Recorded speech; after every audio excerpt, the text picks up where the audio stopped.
Did we? I guess we haven't talked about the PlayStation physical stuff yet, have we? No, On the podcast that was like officially. right after the podcast last. It felt like a lifetime ago at this point. I know. There's been so much endless backlash. That's felt like forever. Yeah, it's like every post they do right now. Which, And like deservedly so. Yeah, deservedly so. All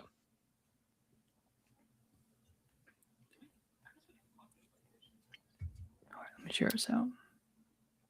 Okay.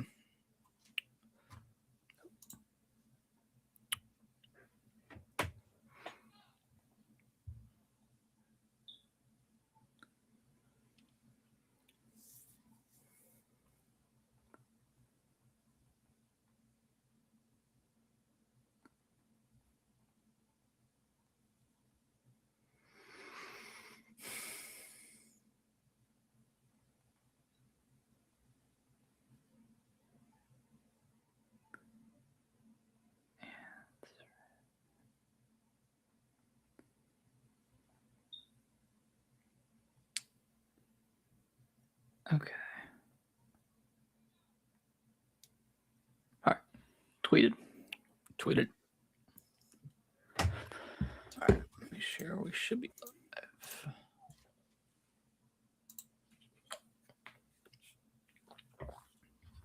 There we go.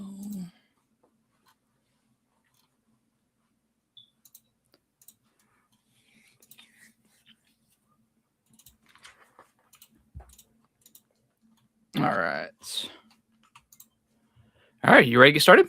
Let's do it. Sweet.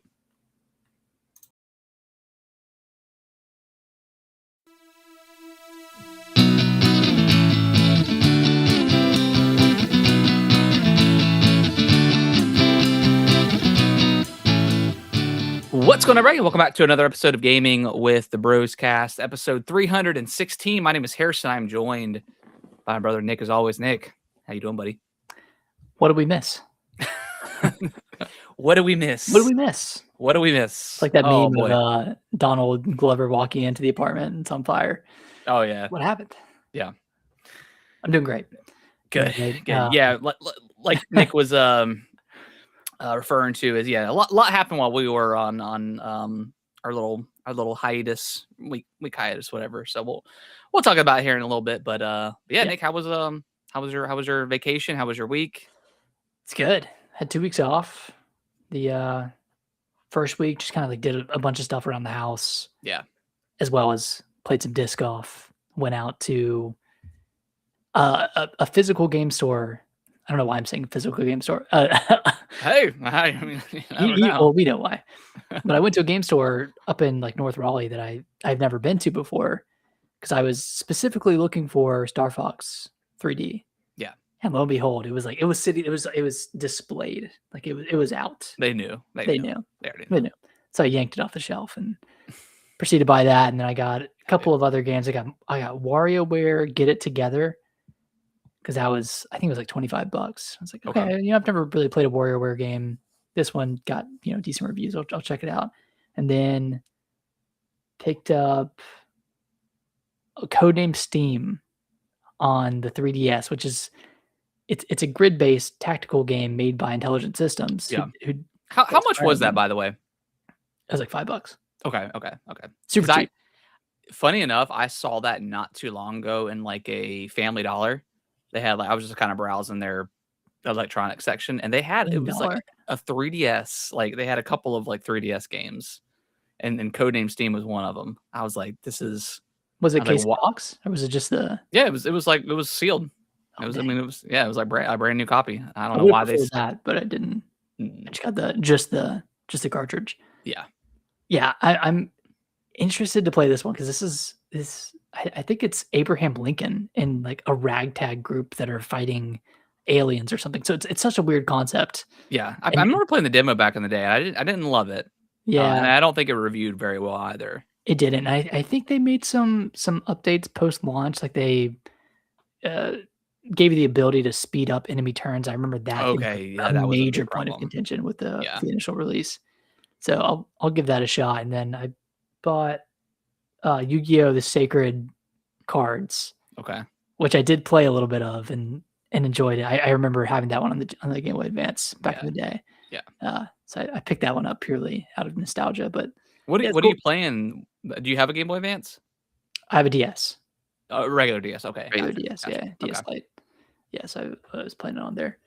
But yeah, first week of vacation was good, and then second week we were all at the beach together. That was a great time. You know, first time the baby was at the beach. Yep. Thought it went really well. Yeah, he had a You know, great time. he really liked the pool.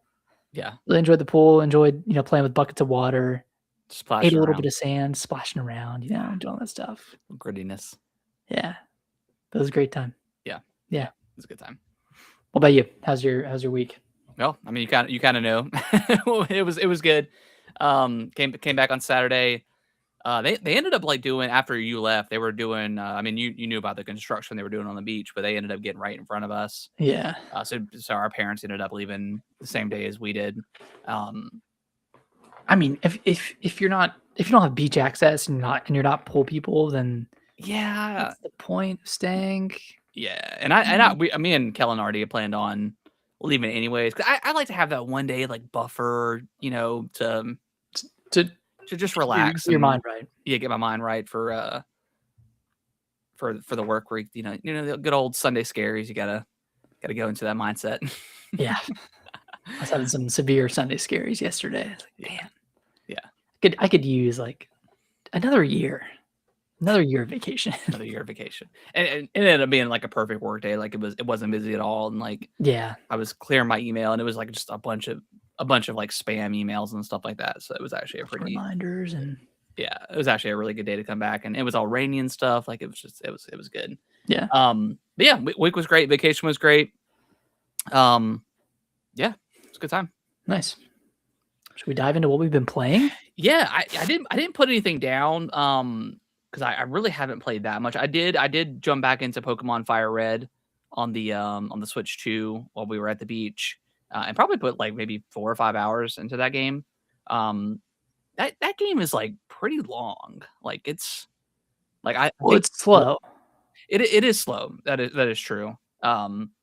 But I think I think I just finished the third gym, and I am in Lavender Town at this point.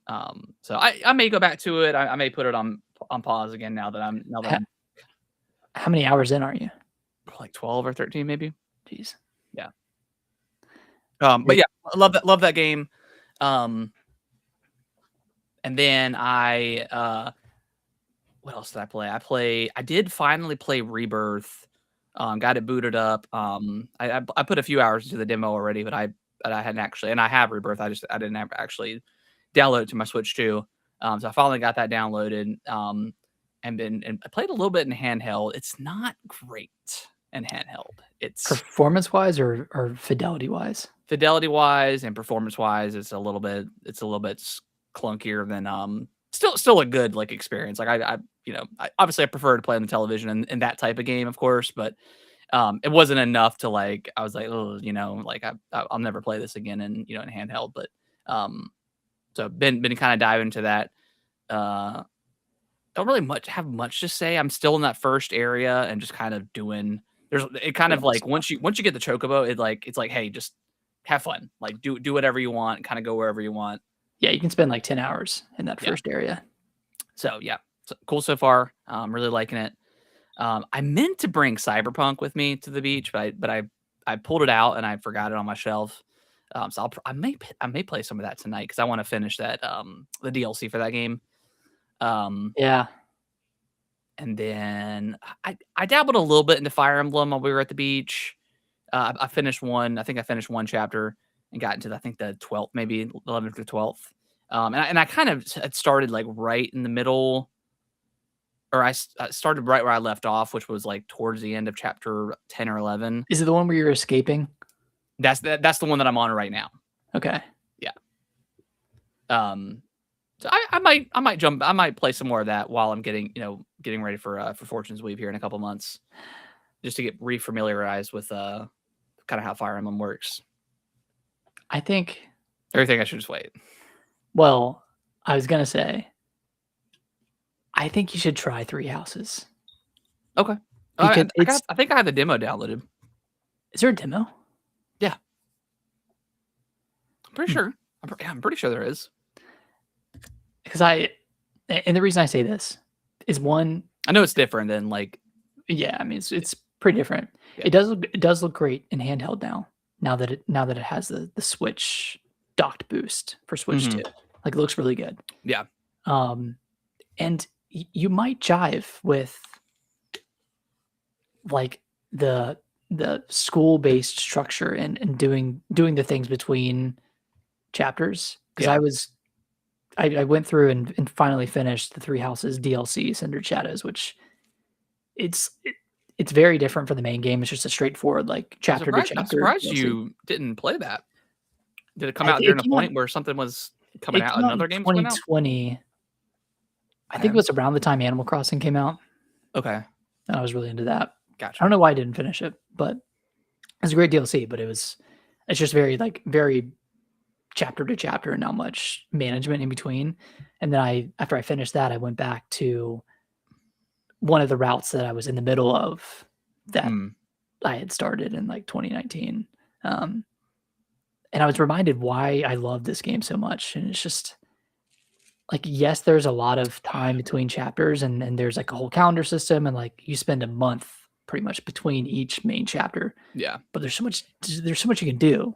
Is it anything similar to I know like Persona is probably more in close with it. Anything like Metaphor in Yeah. any type of way? Okay. Yeah. Okay.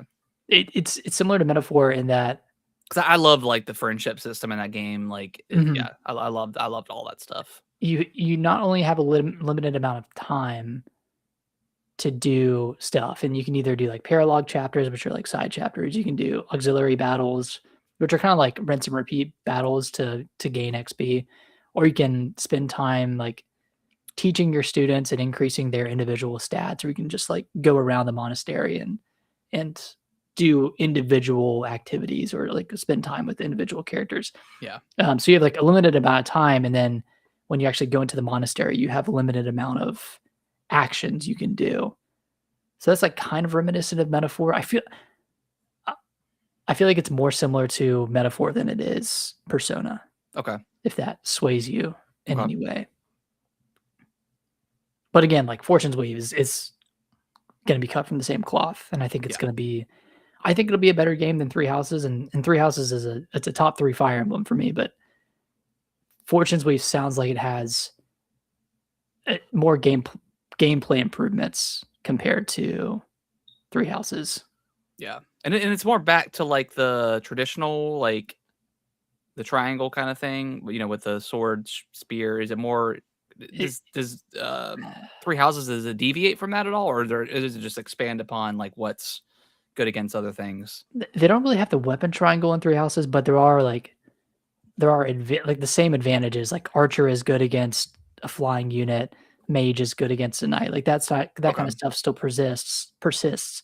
But then you also have your battalions, which are like your army that you can utilize like special moves against enemies that doesn't exist in other Fire Emblems. And I think Fortune's Weave is going to continue that kind of lineage, Yeah. having battalions. And I don't know if the weapon triangle is going to be back in Fortune's Weave, but it is heavily inspired by. I mean, it's a sequel to Three Houses, so it's going to be heavily inspired by it. But it also pulls from other games as well. Like I think there's a like a dungeon crawling system, which is pulled from That's cool. I like that. Echoes.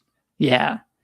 And then there's like a big like sprawling map that that's kind of reminiscent of like Sacred Stones. I don't know if you played that Yeah. one, but like you Yeah. can kind of choose where to go between. That's the one with Lynn, isn't it? Sackerstones? No, it's one with Ephraim and Erica. It's That's okay. the Okay. follow up to Okay. one with Lynn. Cool. I love Fire Emblem. Yeah. It's cool. So And yeah, then I would play the demo. Yeah. yeah, I need to play the demo. And then I know this is probably gonna disappoint you, Nick, but I don't know if I'm gonna finish Mina, the Hollower. Dude, what happened? I played a little bit at the beach, and I just kept dying like over and over again. Like I didn't know where to go. I don't know if I need to restart the game and just pick a different weapon. You don't. You can go to the shop and just buy a different weapon. Okay, but I just kept dying. Like I didn't find like the combat super fun. And granted, like I'm still very early in the game, so I haven't really opened up, what the options are. But I don't know, man. It, the environments, everything just kind of blends together to me. Like it's a very hard game to look at, in my opinion. Like Hmm. everything just kind of like I don't know if this is something I can jump over. Yeah, I don't know. I don't know. I'm just not I'm not vibing with it. I don't know why. From the visual perspective, I get it. Yeah. It kind of seems like it was made for like a 3DS Yeah. and not a big Switch 2 screen or a Yeah. TV. Definitely not a TV. Um, This game needs a map, dude. Like I need a mini map or something. well, did you get the map that you can access from your um like your little hideaway? I'm not sure. Okay. Wh- Which which direction did you go? Because northeast is where you should go for the first dungeon. Northeast. Okay. I think I went down. I'm not sure where that was. Okay. Maybe give it one more shot and just Okay. try what weapon are you using? I think I got the double daggers. So I did the whole game with the mace. Okay. And that one felt good because it has a long reach. Okay. Like Maybe that's what I need get to try. enemies from like across a platform. Yeah. It gives you a little bit more breathing room. Okay. Maybe I'll try that with Yeah, the I would switch the mace. maybe try that and then try going northeast. Okay. And Okay. then if you go All right, for you, I'll give it one more shot. For you. one more shot. And then one more thing, if you go all the way south, go all the way south from like the main town, Yeah. all the way south and then straight to the left. And there's like a mini dungeon that you can do, Mhm. and that will allow you to get a world map that you can view from your hideout. Okay. Okay. Okay. And you can also farm. Like you can farm Yeah. enemies and level Okay. up that way. All right. I'll give it one more shot. I'm not loving it. That's what I'll say. It does push back a lot in the first Yeah. 4 hours, and then it gets a lot easier after that. Yeah. And I'm not against like a game pushing back. Like I'm obviously like Souls games are one of my favorite genres of Yeah. all time. Um, and there's been plenty of times where I've, gotten to a point with a Souls game where I'm like, man, I just don't know. But it's never like immediately in the game, right? It's always a few hours in, you find like that first like big skill check boss or whatever the case is. Like I haven't Yeah. necessarily hit the skill check. Well, that first boss is pretty tough, but yeah, I don't know. I'll give it a shot though. Okay. Other than that, I think that's all I've been playing. All I've played. Nice. Well, let's see. I guess not super recent, but I kind of finished my time. I think mostly finished my time with Star Fox. I went through and got all the medals, Yeah, I think I'm done unlocked with Star Fox too. unlocked expert mode, and then went through and got all of those medals, which was a huge challenge, especially with Venom 2, where you fight Wolf and his gang. Yeah. And then Venom 1 was also very hard to get the medals. But it was again like a super fun challenge to go through. I don't think I'm going to go through and do all of the challenges themselves. Mm-hmm. My main issue with it is when you're doing those levels, the checkpoint is not accessible in those levels. So like if Yeah. a challenge relates to a boss and you mess it up, you have to redo the entire level. Yeah. And like the levels aren't long, but Still, it's like 5 minutes. I have to. Yeah, and I really wish like in the campaign, at least like once you beat it, like I wish you could just go in and choose the planet that you want to go to, like instead of having to go through the entire thing again as a run to do like the medals and stuff like that. I mean, I don't know if I agree. Okay. I don't know if I agree with that because you can always redo. You can always restart the level if you don't have the medal. That's true. But like I do understand from the perspective of maybe not wanting to play Corneria and Mateo or Medio again. Yeah. And just jumping straight into Sector X or whatever. But like, it's such a short game. It takes 45 minutes to get through. Yeah, I mean, this minor complaints, of course. Like like you said, I mean, you get through some of those levels in a couple minutes. Depending on how fast you're going and if you're trying to do like certain criteria or something like that. But yeah, but other than that, like, this game is Star Fox's, man. What a damn good. Right. Like, I'm just so happy that Nintendo gave it one more final shot at a remake and nailed it. I mean, absolutely, graphically wise, obviously, it looks fantastic. And then same great gameplay as always. Just yeah. Really, I couldn't be happier with this game. It's probably a top 3 Switch 2 game for me. Probably up there with Bonanza and Pocopia. So I do. Now you brought that up, I do want to talk about that because you did tweet out the other day or yesterday, your top 10. Like I guess this is just all Switch 2 exclusive games. Yes, this wouldn't include like Metroid Prime 4. Oh, gotcha. Okay. Yeah. So you've got 10 Welcome Tour, 9 Dragon Drive, 8 Kirby Air Riders, 7 Mario Tennis Fever, 6 Hyrule Warriors, 5 Mario Kart World, 4 Yoshi, and the Mysterious Book, which I did play the demo of, and I do like it. Nice. How many levels did it have? I didn't get through the whole thing. Okay. I think I did like 3 of the creatures that you can. It starts you off at the very beginning of the game because it transfers over. Probably the whole chapter that you have access to. It probably is. But I did enjoy it. I thought it was really cool. Nice. Yoshi, 3 Pokemon Pocopia, 2 Star Fox, and then 1 DK Bonanza. I mean, I haven't played enough Kirby Air Riders to really have an opinion on it.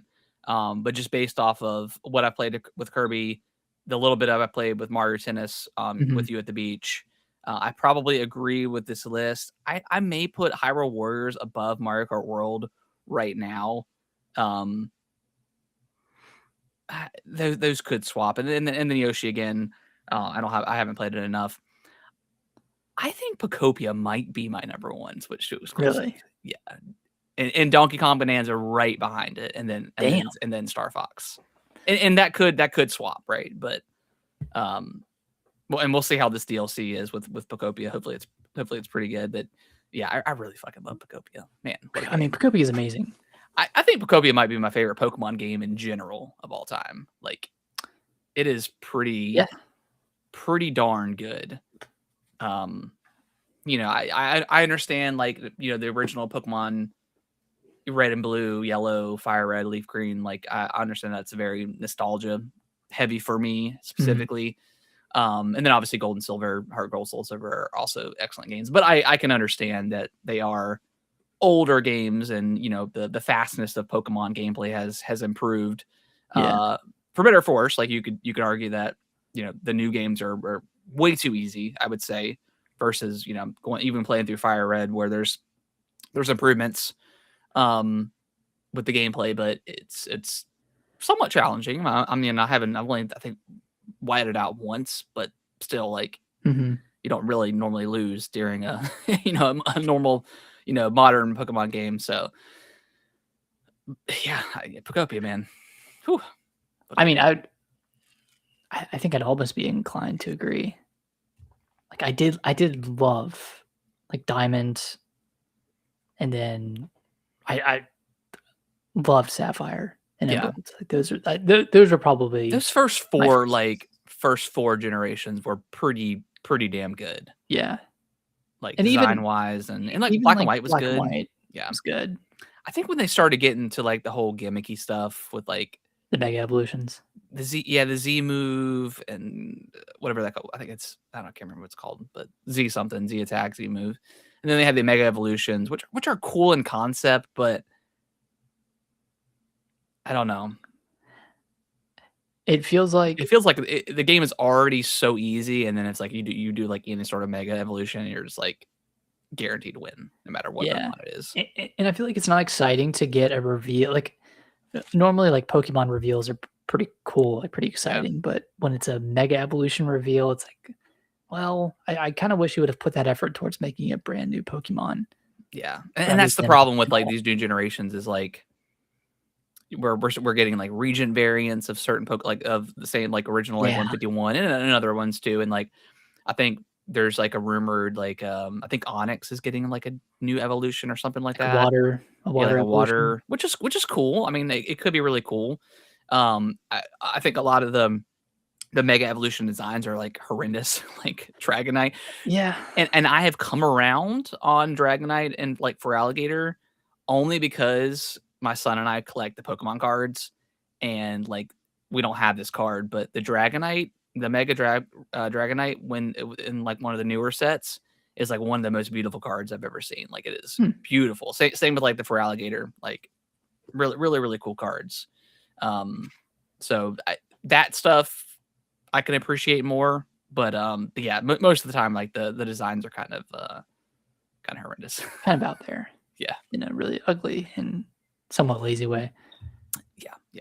But yeah, I would agree. I mean, for Procopia, I think the DLC or the expansion will cement the fact that this is a top tier Pokemon game. Yeah, I mean the first one we're getting, I think next month we're getting like you can design stuff underwater, which is really cool. And then I think the second expansion is like more oriented towards I think maybe like more customization, so they'll probably add more items and stuff like that. And the first one has a new biome, right? Yes, I believe. Like it adds an underwater Yeah. town or area. And then the third one's like another. I think it's another similar to the first. It's like another gameplay mechanic. So, which is awesome. Yeah, and probably like the best like story in the Pokemon game in a long time. Like it's such an interesting like. Although it did, I mean it's a Pokemon game. I kind of wanted to be a little bit darker than it was like initially implying that it was going to be. But still, like kind of and Pokemon games are somewhat dark in areas, but yeah, Pokopia, man. And I think it's the best version of those types of games. Mm-hmm. Like those kind of sim, do whatever you want games. Like I think it blows Animal Crossing out of the water. Oh, for sure. It's way better at being an Animal Crossing than Animal Crossing is right now. The only thing I hope they change is the storage. Yes, make it universal. Yes, that would be nice. Because that got pretty. That added a lot of unnecessary friction throughout the game. Yeah, that's always like the biggest issue with any sort of like survival crafting game is the storage. Like it's always a nightmare. Yeah, and it's just like kind of like with like Bethesda games. Like man, like I get why over encumbrance is a thing, but like just turn this shit off, man. Because anyone that plays on PC automatically creates a mod where you guys can turn it off, and most people do. And I think they ended up doing that in like they did an update to the game Starfield specifically. They did, yeah.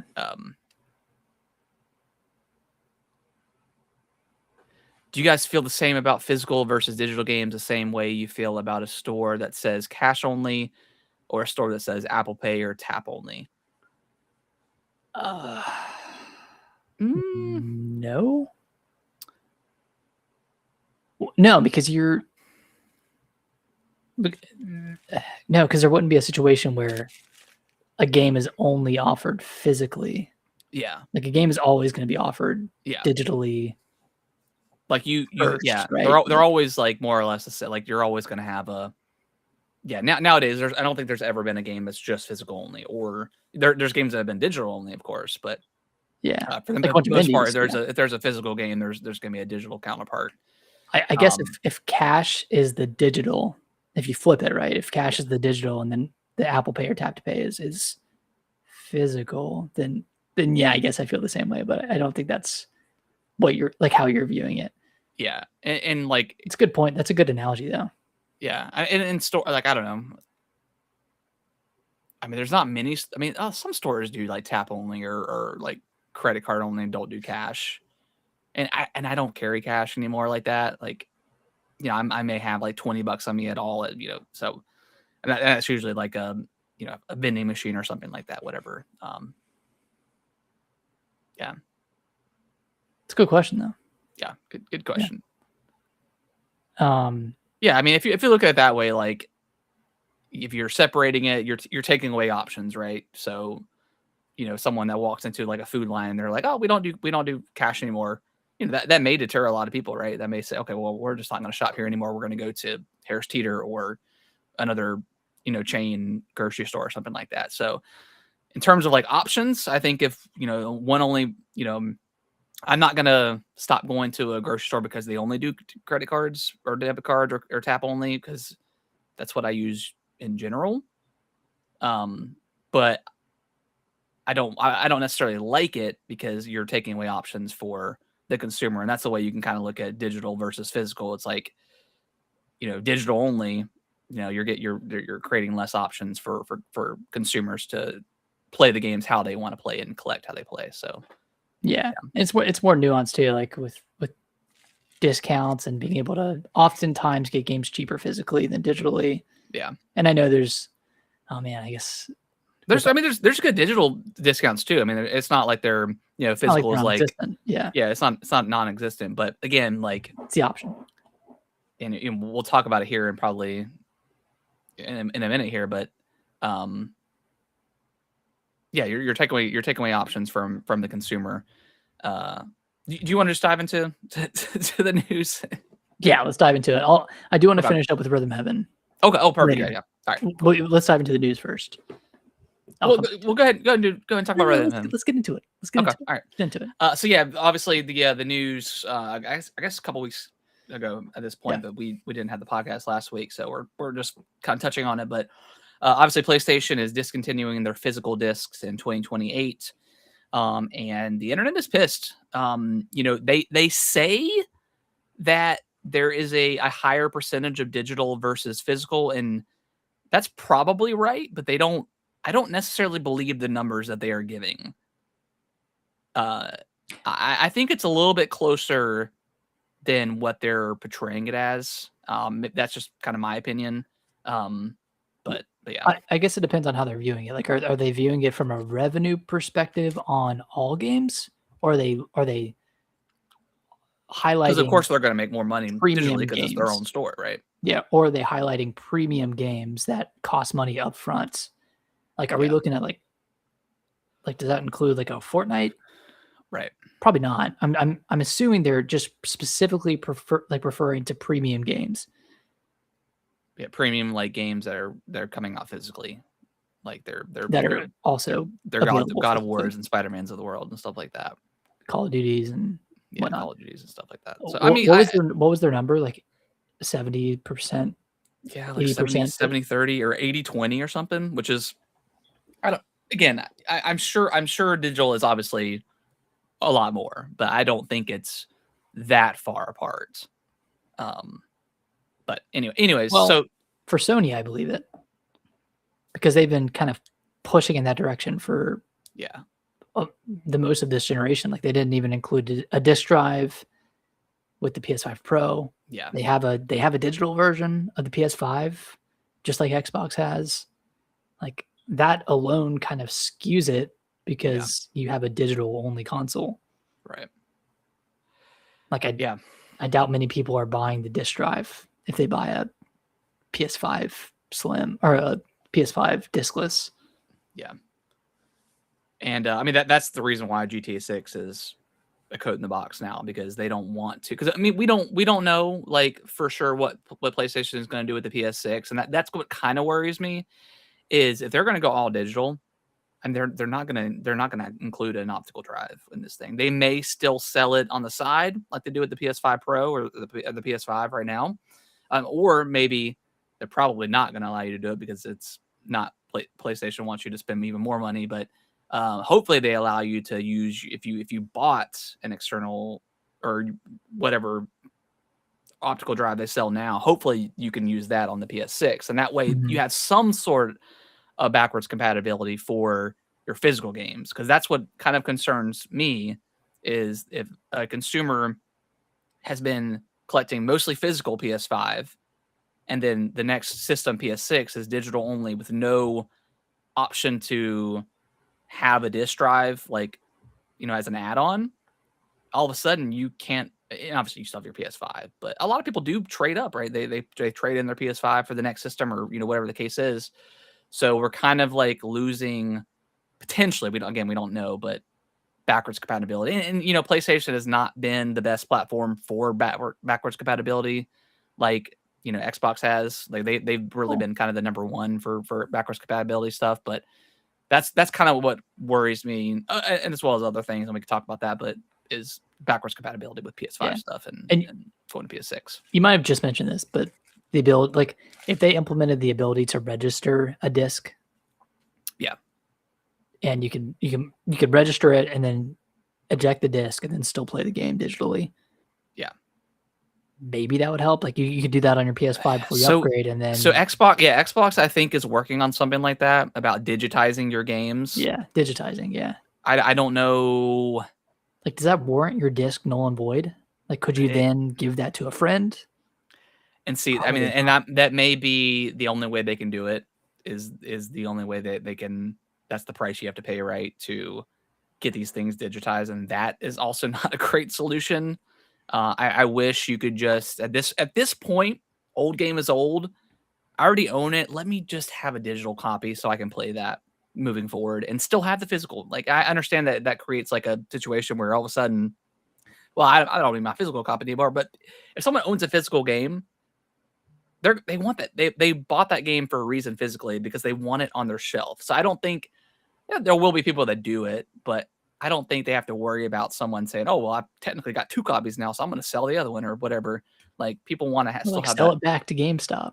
Yeah. So I didn't think about that of having your disc be null and void. I feel like that's probably what they're going to end up doing somehow. But then can you theoretically still sell it back and say, "Hey, this is my disc," and if they don't check it, then GameStop gets a null and void disc that can't be used. So that would create a whole other basket. That would be create a nightmare on the market because then now every single disc that GameStop or any sort of mom and pop shop gets, they have to immediately check it before they even complete that transaction, because you could lie and say, "Yeah, no, it's the regular normal disc." So, or like maybe the disc can only be digitally downloaded once, and then you can still play it on the disc, but you can't download it to a second console. Which, that's another. It sounds like a nightmare. I mean, they put themselves in the situation by going towards digital, and from a financial perspective, it makes sense, right?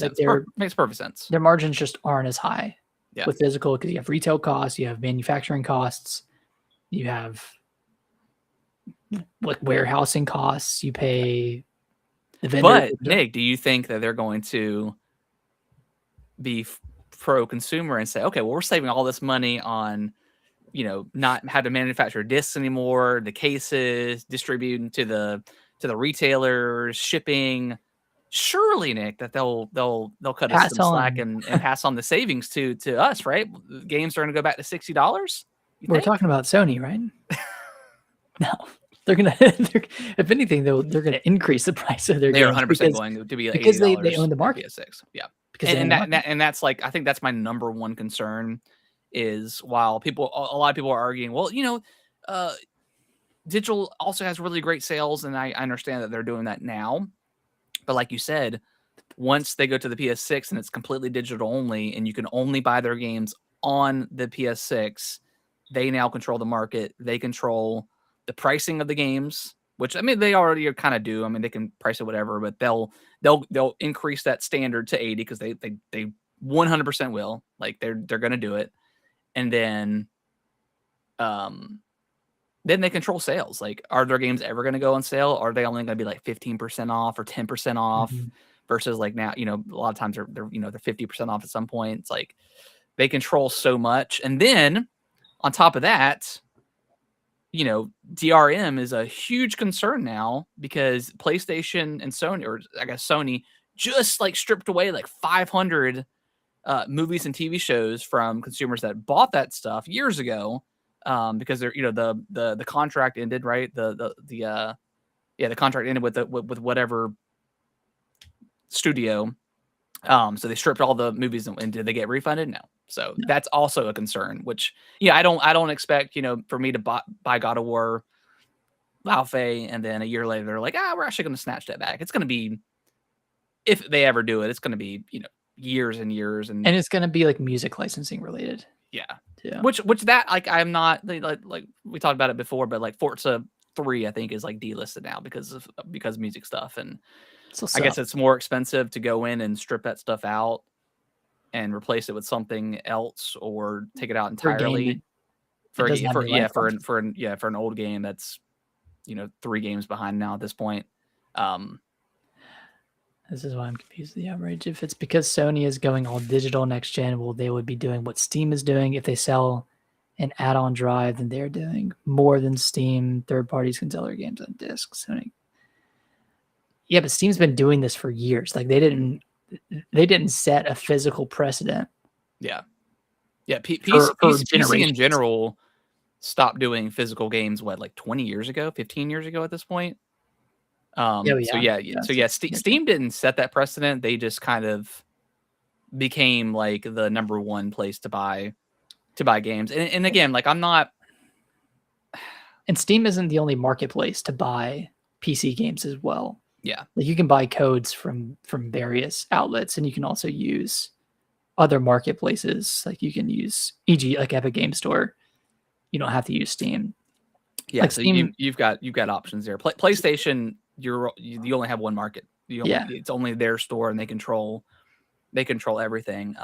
Like Steam's a market leader, but they don't have a monopoly Yeah, on the market. Whereas Sony, when it comes to their PlayStation store, like they are the owner of that store. They have the monopoly.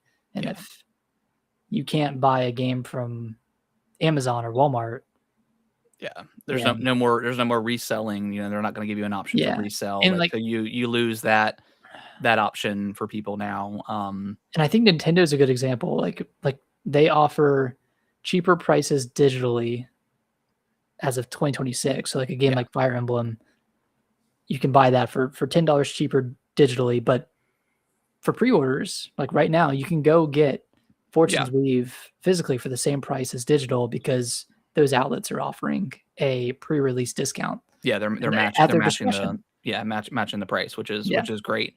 And then you look at stuff like Game Keycard, like all of a sudden that doesn't look so bad because I've seen people complain that like the game key cards are the reason why PlayStation is going all digital, which makes absolute zero sense. If anything, Nintendo is trying to, there is going to be an all digital future one day. Like it's inevitable.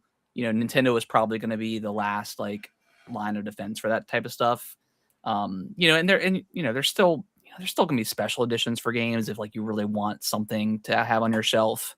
And then if there is a case, for that special edition, they'll have a code in the box. But the value of like a game key card. Yes, I know it sucks. Like the game isn't physically on the cartridge. Like I don't love that, but I'm so used to it with Xbox and PlayStation because 9 out of 10 times those games aren't on the disc either.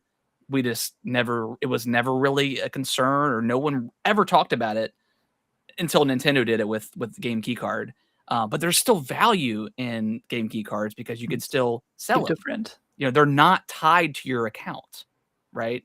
And that's another issue with like the PlayStation stuff. It's like once you go all digital, all your games are tied to that specific account. So what if my account gets hacked and I'm not like a content creator that has hundreds of thousands of following on YouTube that I can get in touch with somebody really easily to get my stuff back? What if I die? What happens to my account in that situation? I just have all these games on my PlayStation 6 that none of my family can play if they don't have my password right. So I know that's not the biggest issue in the world, but it's like all that stuff, the DRM concerns, the pricing control concerns, backwards compatibility potentially, like all that stuff kind of compounds. Yeah, compounds, and then it's. I'm confused why people are confused about the outrage because it's pretty cut and clear. I mean, I think the simplest answer is it removes the options for consumers, and if it is inherently bad if consumers have less options because they are kind of like strong armed into a specific decision. Yeah. And going back to your analogy for cash only in store, like there are plenty of stores that do cash only or do card only or tap only. But I would say 95% of stores still do cash. you know, so it's like it's not quite and you can always go to a different store. Yeah, and you can always go to a different store. There's options in that way, right? You know, if your favorite, like I said, favorite grocery store stops taking cash, you can find another favorite grocery store that has the same discounts or something similar. So more options on that front versus with PlayStation, there is no options. It's just digital only, and maybe they will have an add-on you can buy for a disc drive so you can play your PS5 games. Yeah, I don't know. And to the point of Sony only implementing this for their first party physical games, that might be true at first, but they're, for one, like Sony is the one that's making these discs, so they are going to heavily de-incentivize third party publishers from producing discs. And if they don't have a disc drive, there's no, there's not going to be an option. PS6 doesn't have a disc drive. Then Resident Evil 12, maybe it may have a box on the on the in the store, but it's going to be a code in the box, obviously. So, the third parties are also forced to go fully digital, and maybe most of the third parties want to go full digital anyways, right? I mean, that could be a thing. That's why a lot of them are opting for these game key cards for the Switch, because they don't want to pay that extra money for the actual cartridge. They just want that shell, and then that way they still have some sort of presence in the store, and yeah. So it's not just it's not just Sony physical stuff, like their first party stuff. It's also gonna be third party if they don't include a disc drive as an option, and it's just strictly a digital only machine. They could have two variations. They could have a, like Xbox Series X has, like, or the PS5 and those two models. I don't think they're going to do that. I think they're just going to, they announced it 2 years in advance that they're doing it. They're ripping off the Band-Aid, letting people know now, hey, it is what it is. And then that way, when they announce the PS6 and it is digital only, no disc drive, can anyone really be mad about that? Yeah. The PS6 is not going to have a disc drive. No. And I highly doubt they'll even give you an option for a disc or for an optical drive on the side. So we'll see. Yeah. Sucks. Yeah, it sucks. Yeah. And again, like I'm not dumb. I know, like, digital, like all digital is the future for this stuff. But yeah, it still sucks to potentially lose that option going forward. This is pushing me to buy more physically, because I was about 50-50. Same. Yeah, I didn't buy every single game physically, but now I'm for sure am. Yeah, Absolutely. it's kind of case by case. Like, which game do I want to have always available on my console? But I initially started the Switch too. I was like, this is going to be it. This is going to be my all digital, except for, like, some other stuff like Zelda. Like, I'll always get that game physically. But now, like, I think I bought DK Bonanza digitally. I bought Chronos digitally, and then I think everything else and Pocopia, like it's a game key card, so I didn't really. And I've got 6 or 7, 5 or 6 game key cards. Like, it doesn't bother me whatsoever. I like having the cases and stuff. So, but now I'm probably going to be looking at Black Friday this year for PS5 games, and picking up anything that I want to potentially play. If I find a pretty good deal on it, get it physically. Yeah. Man, so it sucks. Yeah. Having less options is never consumer friendly. And Xbox is doing the same thing, right? They're looking at potentially doing the digitization thing. But they've kind of done that for, since Game Pass. They announced Game Pass and everything was going first party. They were already moving in that direction anyways.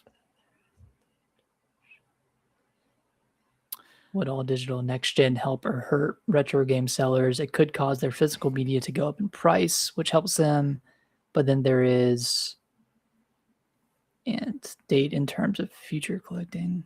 Well, I don't know. I think more people are probably going to buy physically, where they can, for that older stuff. So it could help, but it could also inflate the market, which is not also a good thing. Like, I don't, want to, how much did you pick up Star Fox 64 on the 3DS? $35. So, like, yeah, it's like it was launched a year from now, if $80. It's doubles in price. Like, I mean, there were some games there that were. Oh yeah, like Path of Radiance on GameCube was, I think, 180. Yeah, it's pretty insane. Yeah.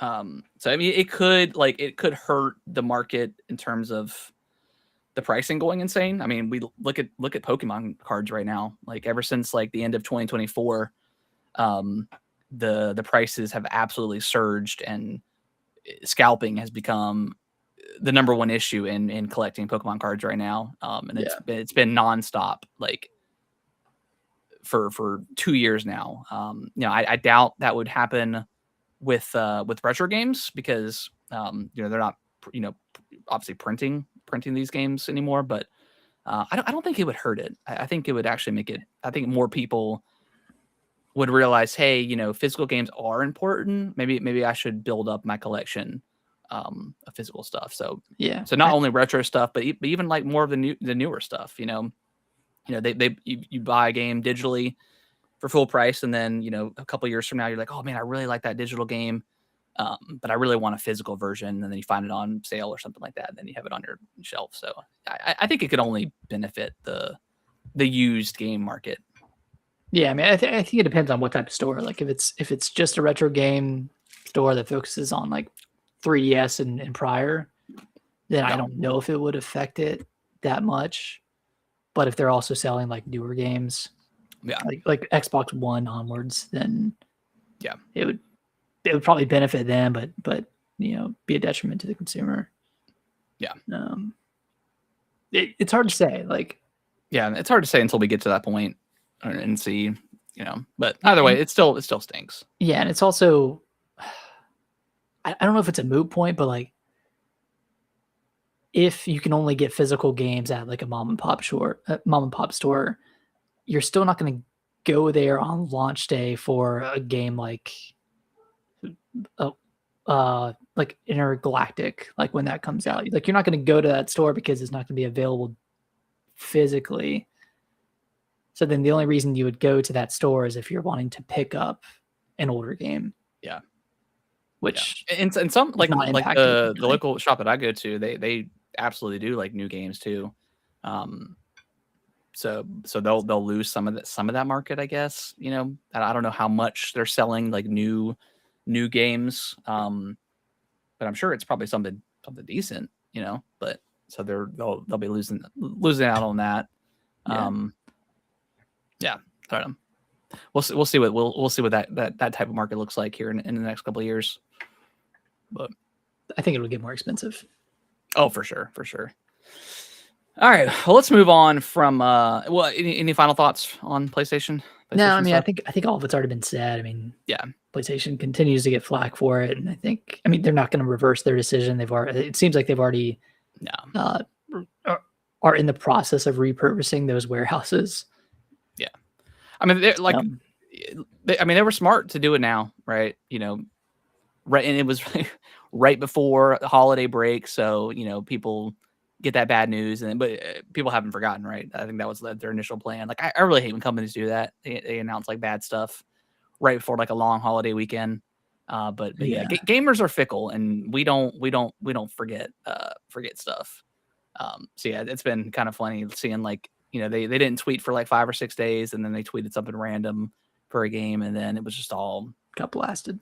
Yeah, got blasted. And they've continued to get blasted on every single tweet they put out. So I don't think they're going to reverse course, like you said. I think this is obviously planned well in advance, smartly so. I think it's good to get it out of the way. That way, when they actually announce the PS6, there won't be that. I mean, I'm sure it'll come up again, right? The negativity of no physical media, digital only. But at least they got like they ripped the Band-Aid off. I mean, the majority of that negativity, gone. So. Yeah. All right. Well, let's continue to another. It's continuing. Bad story to bad story. Last week, last Monday, actually, a week ago, Xbox had major layoffs. I think it was 3,600 employees are getting let go by the end of next year, or by the end of fiscal next year. Half of them were last week. Half of them were last week. So we already talked about like the kind of the rumored stuff So Double Fine is it Double Fine, And Ninja Compulsion. Theory, and Compulsion are in works. Well, no, Double Fine and Compulsion are going independent. they're going independent. And then Ninja Theory. Ninja Theory, they're trying to work out getting sold right to another company. And then Undead Labs also in that similar situation where they're trying to be sold. And then Arcane. Yeah, they are. I think they're in consultation. They're in consultation. I have a feeling that they probably would have been shut down, but I think French laws are a little bit different than U.S. laws, and they have to kind of work around like those logistics. Yeah. So yeah, and they're the studio working on Blade currently. Yeah, consultation basically means delayed layoff, which is not good. I mean, Arcane has had a pretty rough go over the past few years, especially with Redfall. Yeah, and that studio got shut down, right? Like that, because there were like 2 or 3 different Arcane studios, like Arcane Lyon. I think, and that might be the French one. That's the French one, and then there was Arcane in the U.S. Yeah, they got shut down. That one was the one that made Redfall, and they got shut down. Yeah, and then Blade it's not vaporware, I don't think by any means, but we just haven't seen anything about it in quite some time, and it's probably not going to release within the next few years. So I mean, that's been the story with all of these studios, essentially. Like with Ninja Theory, it took them 7 years to release Hellblade 2. With Compulsion, and like Asha Sharma had like a big memo that went out that she published on Twitter, and she said in some cases there was 14 levels of management, which is, I mean, that's just like absurd. how do you get a decision approved? Yeah, you know, and that could just be like heavy redundancies from all the acquisitions and mergers and stuff like that. But yeah, that is just insane to have to deal with. Like, yeah, no wonder it took so long for these studios to get games made and decisions approved. It also came out that I think the next day, id Software got hit pretty hard too with layoffs. Like I think over half of their staff. They're back down to the level of employees or the number of employees that made Doom 2018 or Doom 2016. 16, yeah. Yeah. And some of those people were like veterans, like 20 years, like they're the ones that know how to make like id style, Doom games, which is just is crazy to me. And then we're kind of just all over the place, but they mentioned that Obsidian, they are putting on a Fallout game, which we talked about this before. It's like, why, as soon as they purchased Bethesda and got Obsidian, like they should have said, hey, Todd Howard, I'm sorry. I know you're working on the next Fallout, but your shit takes way too long. New Vegas 2, let's get it done. And then, had that ready to go for the 2 fantastic Fallout seasons that I had nothing to show for. Like, it's like Obsidian, you're going to New Vegas 2.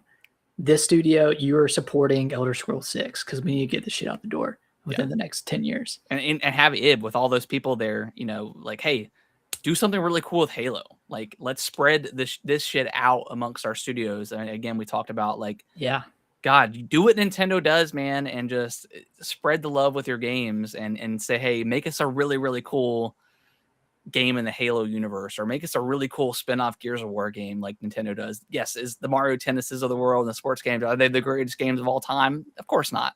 But they are probably relatively cheap to make, and they sell relatively well enough to make Nintendo money, keep the studio happy, and then they can make whatever another project that they want to make with Nintendo. So it's like, why doesn't PlayStation and Xbox do these things? It's beyond me. I think Monolith Soft is one of the greatest examples of a studio that has the capacity to make their own games that aren't incredible sellers. Like, they all sell about 1 million, right? Yeah. 1 million plus. But then they also work on other games. Like, they work on Tears of the Kingdom. Mm-hmm. They work on Splatoon 3. They work on, I think, Animal Crossing as well. Like, they are also a support studio. So they earn their keep through those means. And then they have the capacity and the trust to make these like critically acclaimed games, and like they have a huge game coming out next year, Xenoblade Genesis. Yep. Like that could be a breakout hit for them, and Could be. Nintendo has kept them around for years and years, and like they do the same with other studios as well. Like even studios that they don't own, like Intelligent Systems, like they have a great partnership with them. They make Fire Emblem, they make WarioWare, they make Paper Mario. Retro, Grezzo, that's made a few Zelda games now and is probably doing the Ocarina of Time remake. We don't officially know. I hope not. For sure. You hope they don't do it? I hope they don't. Because I didn't love their... Actually, no, that was Tantalus that did Twilight Princess HD. Okay, yeah, you're right. Maybe they are. I don't know. We'll see. And then I have a feeling I feel like it's a combination of like Nintendo first party studio and then maybe like Grezzo doing like helping with support or something, or maybe Monolith Soft. I mean, they could absolutely. That would be the dream. Like Monolith Soft and Nintendo first party would be. I would love to see a Monolith Soft completely develop themselves Zelda game. Like that would be pretty damn awesome. I don't think they would I don't think they would give Ocarina of Time to Grezzo. Yeah. I think they would handle that one in-house. I mean, didn't Grezzo do the 3DS ports? Yeah, that's a port. Yeah, but they were or good, like though. A remaster. They were good though. I mean, but yeah. This is obviously like a little bit bigger. I mean, it's way bigger than, or at least we hope it's bigger than those. Man, I'm so excited for Ocarina of Time, dude. I cannot wait. I can't wait to see it, man. Could be this week. It won't be. No, I think after Splatoon comes out. After Splatoon, maybe after. I think we're gonna see it in August. Yeah, I think so. I think we'll get an August direct, and then it'll get announced for November, like the first week of November, for Zelda. But going back to we get so giddy when we talk about Nintendo. Like we just get so excited. Then we gotta go back to Xbox and PlayStation. Nice. Which I love Xbox and PlayStation. Don't get me wrong, but man, some of these decisions, it's just not been a good generation for either one of these companies. Yeah. Xbox and PlayStation. But I guess going back to the 5 studios that were impacted. Well, I mean, more studios were impacted, but the 5 studios that were listed, none of them are surprising. I think that's the thing that everyone can agree on is none of these are surprising. And Asha even said it in her memo that Xbox isn't a great home for every studio. And I think that is the case for all 5 of these studios. Like Double Fine, like they are much better suited to be independent and to be able to make whatever they want. And like they might fall on the sword, but see, that's on them. And with Double Fine, I mean, like I think at the time, them going underneath the Xbox umbrella was probably a good thing. Get Psychonauts 2 finished, because they've been doing Kickstarters, right? Like that's kind of been what they've been doing. I don't want to say it's like paycheck to paycheck for them, but it was, right? But it was, because none of their games really have been like a huge breakout success. But here's my again, like as soon as they acquired Double Fine, like Phil Spencer should have said, "Hey, you guys make some really quirky, fun games.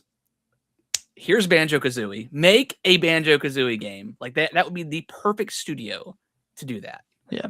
Like make us something really cool in that universe. Like again, I don't know why they don't do this. Yeah, I guess it's just. I kind of hope Nintendo bought. I mean, they probably won't, but like, what if Nintendo bought Double Fine, and then like they can make some really really cool games for the Switch too? Like that would be cool. I don't think they will.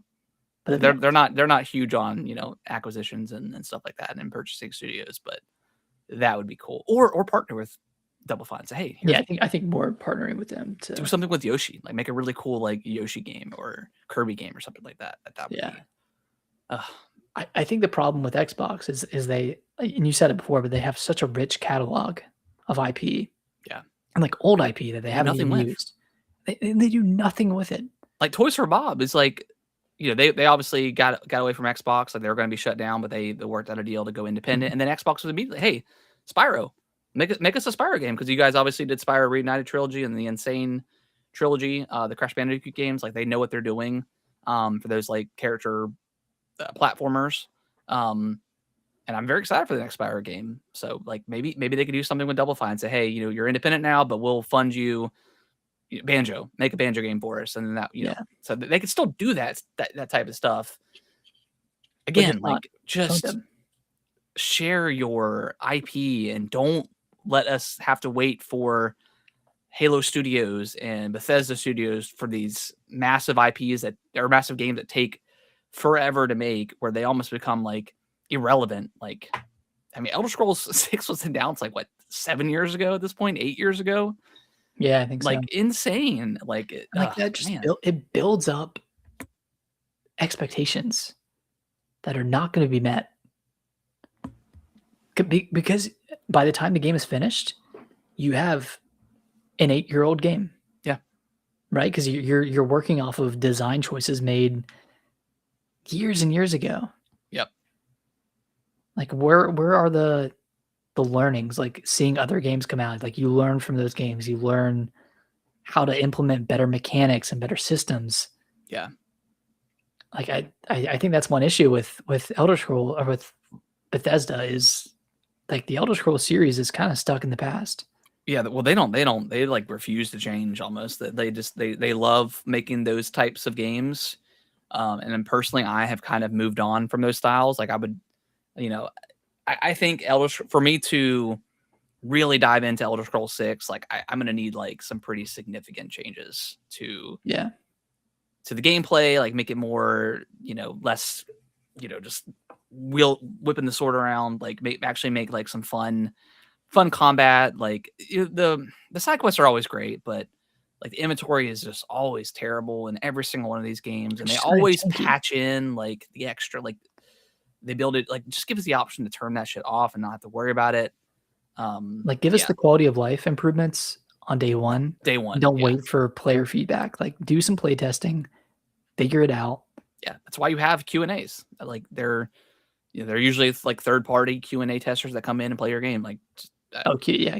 Do we not listen to those people? Like, surely, they're letting these people know. Well, actually, well, it's a design choice, and we want to keep it true to what this series is. Like, no, that shit sucks. Like, we don't like it. We don't like it. We never did. It's old. We just put it up with it because those games were great for their time, but like they peaked on the 360, and it hasn't changed since, in my opinion. Yeah, so we're still getting like news here and there about the Xbox stuff. Oh, man, I don't know. It's rough, but like you said, like it's been rumored these studios were getting either shut down or getting away from the Xbox umbrella. All these studios make sense, and I think in our opinion,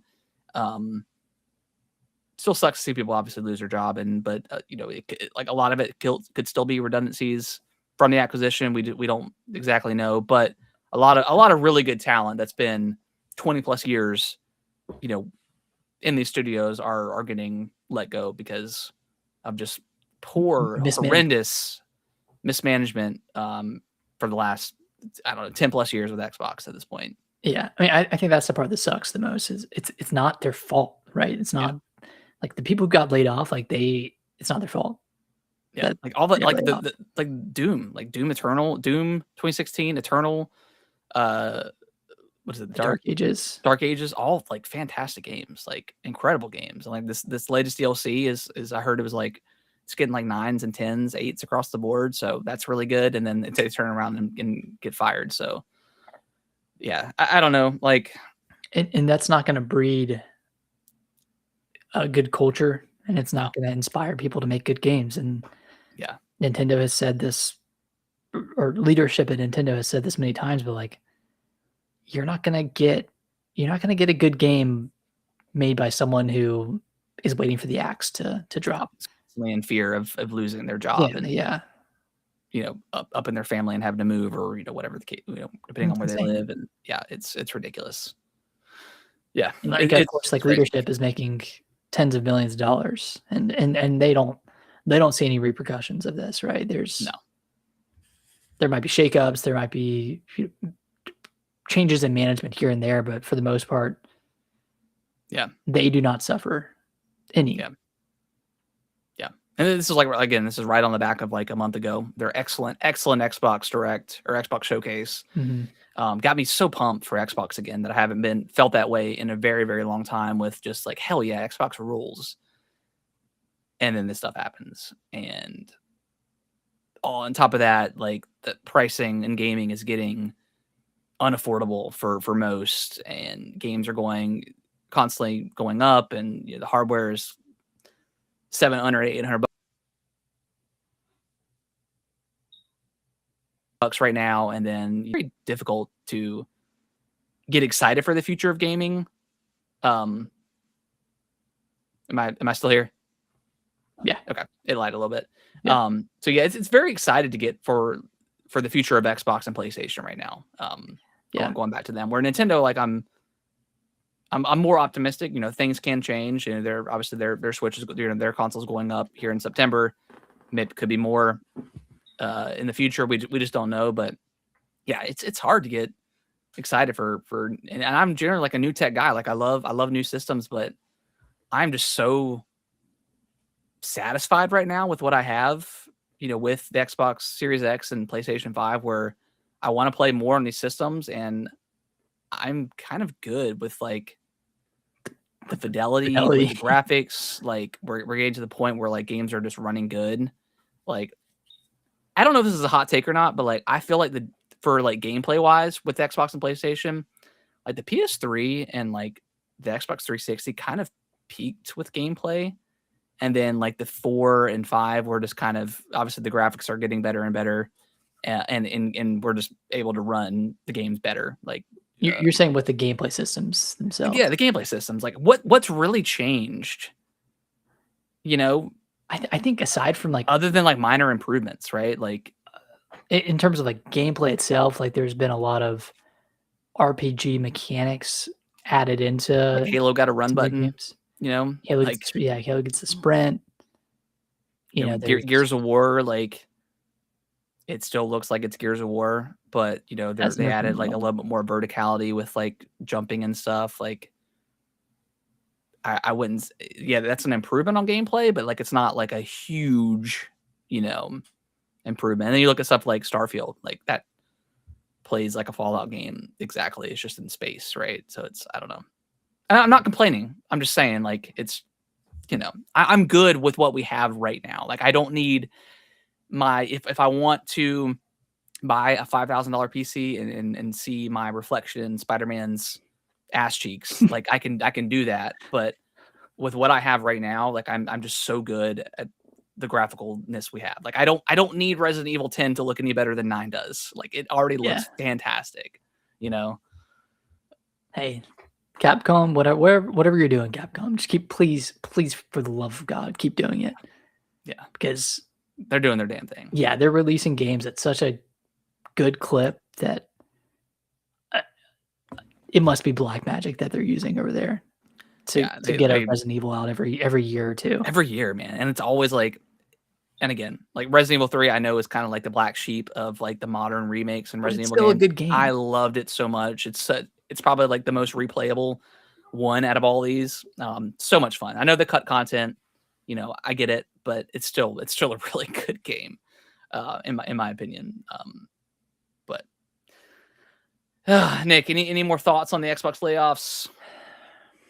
Hopefully this is it for a while. Like in terms of like studios closing down completely. Like I just want. We got Gears of War coming out soon. We got Fable next year. Got Halo into this month. Like we're getting some good stuff. I just want them to get on a healthy cadence of great games and making money, I guess, is really what they need to do. So we don't stop making stupid decisions. Right. Or at least commit to a decision that you make. I don't know, man. I'm not super positive about the future of PlayStation. I'm a bit harder on because they just don't release games anymore. Like they don't have games coming out. No. Like you can't ask me to be excited for Intergalactic when it's probably coming out in 2029. And then that'll be a PS6 exclusive. Wolverine's the only game coming out this year.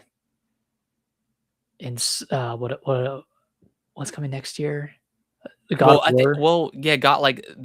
Santa Monica like doubled down and said that God of War Alpha is going to be on the disc.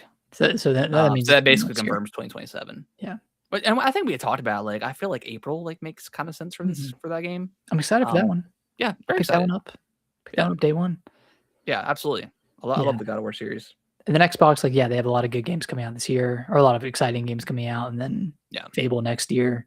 So I want to see them keep releasing games and just commit to the decisions that they make. And then obviously Nintendo, they're kind of in a different ballpark. They're releasing a game every month. Yeah, they're all like great to amazing, or at least like good to amazing. I'll give that. Yeah, I would say good. They haven't put out like Welcome Tour. It's not a bad game by any means, but it's just one of those things that should have just been included with the system. Yeah, Dragon Drive is probably the worst thing they put out. That's bad. Just straight up bad. Yeah, the rest of them are good, good to amazing games. And we still got a lot coming out for Fire Emblem, Zelda, a rumored, and we didn't talk about it, but a rumored Metroid 2 coming out, dude. Yeah, awesome name. That could be coming out this year because, like, oh, man, yeah, it's exciting. I think that could be a Nintendo Today announcement for like early October, because Nintendo typically has 2 games, either 2 games in October or like a game at the end of October and one at the beginning of November, or like 2 in November. Because they have Switch Sports in October. October. September is Fire Emblem. Mm-hmm. July is Splatoon. August is the Copia DLC. They don't have anything else, and they have Zelda, TBD. Yeah. Well, I think I said November for that one. Yeah. They could sneak it in. Like it's Metroid 2D. Like they don't need a ton of marketing for that. I don't think. Like it's like coming off of Dread, best-selling Metroid of all time. I think Metroid Prime 4 left a lot of bad taste in people's mouths that are a fan of Metroid. So maybe going back to the 2D game will like kind of revitalize Metroid a little bit. Yeah, and like Mercury Steam is another great example of a studio that you outsource to. Yeah. They make a remake of Metroid 2, and like it doesn't set the world on fire, but it's a really good remake and improves their skill. Yep. And then they do Dread. Yep. Like that's insane. And then like best-selling game of the franchise. Yep. Oh, and then Ravenous has some really interesting implications. Yeah. That almost sounds like Raven. Yeah, it almost sounds like maybe Samus is like going to be on the run from like the Federation. I think, I don't know. Like with how Dread ended, with the suit that she has at the end. Yeah, I think there's going to be something there where like she's ravenous, right? she's ravenous. She's ravenous, and like she gets like these crazy powers that, oh man, are like you can only use them in specific instances or after you build up a gauge or something. Because that's the thing, like we kind of need some new stuff introduced with Metroid, like 2D Metroid. Like, yeah, we're kind of been doing the same thing for 20 years, 30 years at this point. Like, and it's fun. It is so fun. But it does need. I don't know what it needs. Like a jetpack or something. I don't know. Yeah, a jetpack or like. I don't know. Borrow some shit from Prince of Persia. Oh, like a phase shift. That would be cool. Side quests? I think side quests would be a cool thing, maybe. Good. I don't know. Like maybe like a better, like more fleshed out upgrade systems for your weapons. Maybe like a heavier emphasis on like RPG mechanics, something like that. Yeah. I bet they'll do transformations as well. Yeah, that'd be cool. Yeah. I'm excited. I'm so pumped, dude. Yeah. Because it got rated somewhere? Is that rated in... Shit, I can't remember where. But it did get rated. Yeah, and typically when games get rated, they're coming out within a few months. Well, Nintendo submitted 40 minutes of gameplay footage with that rating. So, like, it's It's real. It's real. Whew, I'm excited. Oh man, God, dude, this man. I gotta replay Dread. Zelda, Fire Emblem, Ocarina of or Zelda, Fire Emblem, Metroid, all in 1 year. Star Fox. Star Fox. Like, what year are we in right now? This is crazy. Absolute heater right now. Yeah. Whew. Cool. All right, and then our final story. This is good. I'm sitting here stuttering. Square Enix. I'm trying to like think about what I want to say before I even read the headline. But Square Enix, their Switch 2 releases are kind of trash, and I'm not talking about specifically like new games, but like their ports from Switch 1 to Switch 2. They obviously just announced Octopath Traveler 1 and 2 are coming to the Switch 2 later on this year, with no upgrade path, no data file save transfer. Who's gonna buy this? And game key cards, which is insane because they're physical on the, So it's like, I don't know. I mean, I guess if you've never played these games before and want to get into them, this is probably the best jumping in point, I guess. But are these full priced? They're full price, right? I think so. Yeah, and they just announced like Final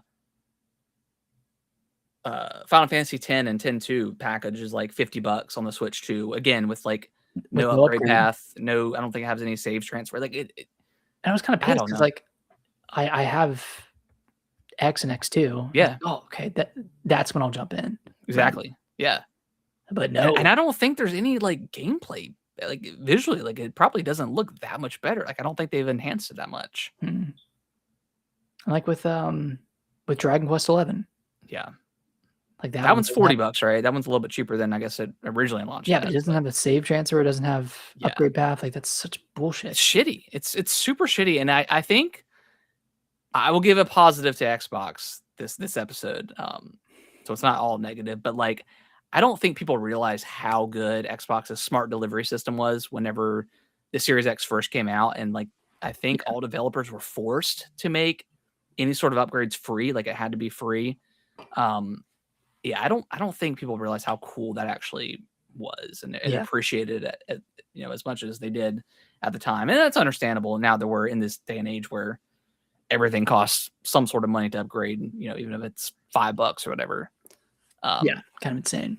Yeah, but yeah, that's so shitty, man. Like just make it a $5 upgrade. And that's on Nintendo. They should have created a standard. Like if you're gonna do a Switch 2 version of a game that's already existed, you have to offer at least a paid upgrade path. You can choose whatever price you want for that upgrade path, but it's got to be. It can be $60. Well, maybe like 10 is like the max you can charge. You either do free or $10, right?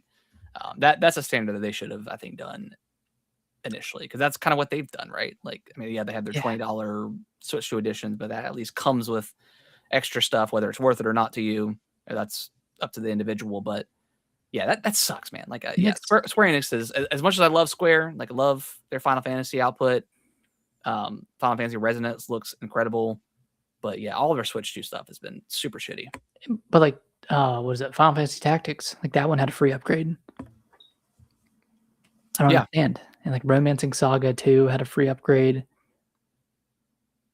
Yeah, like how, like going back to Final Fantasy X and X2, like how many people in 2026 are going to pick up that game for the first time? I don't know, man. Makes no sense. Yeah. So yeah. And then like I said, I don't give a shit about game key cards. They don't bother me in the slightest, but that just being like the extra cherry on top. I was like, really? It's not even on the cart, like. And it could have been like a dual pack. Like, why not? Why aren't these like together? Well, they do. They have a dual pack. Oh, they are together. Yeah. Okay. So it's is it 1 and 2 for $60, or is it like $80 or $90? I think it's 80 for both. Okay. And then 50 for separate. Okay, so they're doing I don't know. Yeah.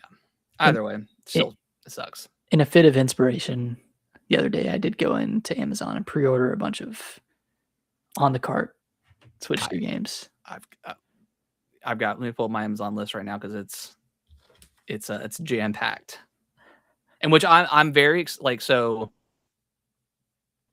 Star Fox for me came a day early, which is very surprising considering the shitty service I've had with Amazon pre-order. Not normally, but like with their regular stuff. But like anytime I've pre-ordered a game, it's always been late or delayed indefinitely for whatever reason. So this is the best experience I've had with pre-ordering a game probably ever. Was with Star Fox, and that came a day earlier. So if Splatoon Raiders comes a day early, yeah, Amazon is my new go-to for pre-ordering. But right now, yes. So I've got Splatoon Raiders pre-ordered. I've got Orbitals pre-ordered. I've got Fortune's Weave pre-ordered. I've got Lies of P pre-ordered. I've got Kingdom Hearts Collection pre-ordered. Mm-hmm. I've got Switch Resort pre-ordered. I've got Onimusha pre-ordered on the Switch 2. I've got that was coming to Switch 2. I've got the Zelda Construct Amiibo I pre-ordered for now. I'll probably keep it. And then I pre-ordered the Avatar fighting game because that game looks awesome.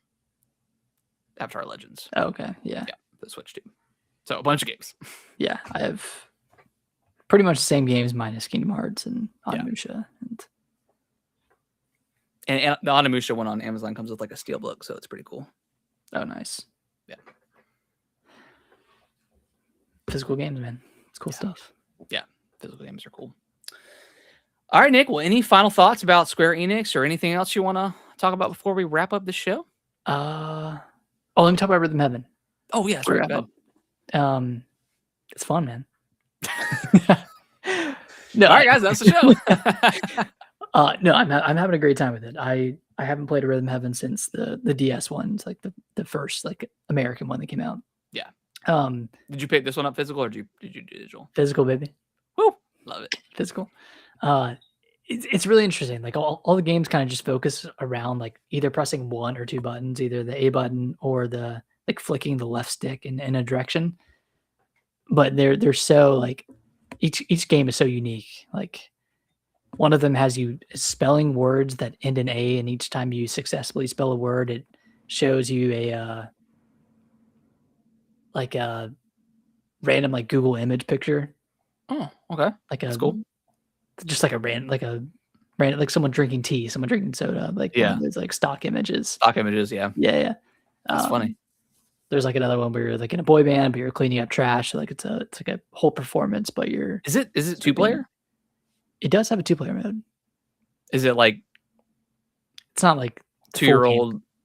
No, I think you're both doing it. Okay. Okay. I was thinking maybe Kellen would like something like that. Yeah. What I do love, what has caught my attention the most is the side mode called Beat Spell, which is kind of similar to, and it's not a roguelike, but it has a similar layout to like Slay the Spire. Okay. Where you have like a pathing where you go, oh, I'm going to do this monster. Oh, I'm going to take either one of two paths, and I'm going to go either get a treasure chest or get something else.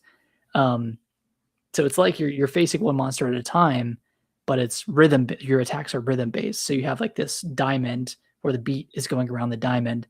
Mm-hmm. And you hit like B, then A, and you do fire. Or you do like B down A and you do heal, and there's like lightning and like a wave attack. I think there's like 10 plus spells that you can use. So it's pretty in depth. I'm like over halfway through it at this point, and I've had a really good time with it. And it gets pretty difficult because you are trying to like combo like damage spells with healing, and then you can also like do a backflip to dodge. So there's like attachments you can get, like not attachments, but like upgrades you can get as well. So it's pretty in depth. And I heard through my research that after you beat the game, there is a roguelike mode. Oh, interesting. That is way more in depth than the main story. And like I think there's like more spells you can unlock, and like even I love a good post game. Dude, I've been loving Nintendo's post game content. Yeah. Lately. Like with Yoshi, it was awesome. With Star Fox has like pretty decent post game content with the expert medals. There's another one recently. Oh, well, I was gonna say Mario Tennis Fever. Yeah. But that's just kind of baked into the main game. There's just a lot of content there. Yeah. To play. But yeah, their post game content has been pretty on point. Yeah. Lately. But yeah, really digging Rhythm Heaven. I did roll credits on the main story, but I'm not done with it. I think there's at least like 6 more chapters that each have like 4 levels per chapter, and then there's like the remix level that seamlessly puts them all together. So you're like doing one level and then it instantaneously switches to another within the same song. Okay. Which is pretty fun. Huh. Cool. Yeah. I would check out the demo. I don't know if you did already, but I think I have it downloaded, but I never tried it. Okay. Yeah, I need to try it. Sounds cool. Yeah. The UI is still ugly, but I mean, I don't play a game for the UI. Yeah. No. Yeah. All right. Well, Nick, any final thoughts? I guess the last thing I did pick up Mario Tennis Fever for $50, and I think that I think $50 is an appropriate price for that game, and it's what it should have been at launch. I wonder if like whatever next. I mean, we know there's going to be another Mario sports game. I wonder if they will do like $50. I think they will, and 60 for physical or for digital, or 50 digital and 60 physical. It's just so surprising that Star Fox and Splatoon are 50 digital, but Mario Tennis was 70. And I get Mario Tennis was before they implemented this, but still. Yeah. It's weird. Yeah, it is very weird. Any games coming out this week? I don't think so. I think Splatoon is next week. Yeah, Splatoon. Damn, that's next week. Yeah. No. Yeah, it is. Yeah. Next Thursday. Wow. And then Halo is the week after. So we're kind of starting to get into a little bit of a roll for like kind of the holiday season. Well, maybe not. I mean, it's Halo, and then Marvel took on Fighting Souls. And then Plague Tale comes out August 27th. Yeah, and then it really and then it ramps up. Orbital September 3rd, Onimusha September 4th, Wolverine 15th, Fire Emblem the 17th.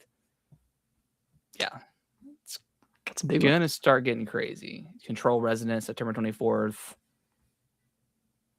Yeah, it's crazy that Onimusha moved up an entire month. That's awesome. And he said, "We're done with this game. Like it's practically gold at this point, so we can just can move it anywhere."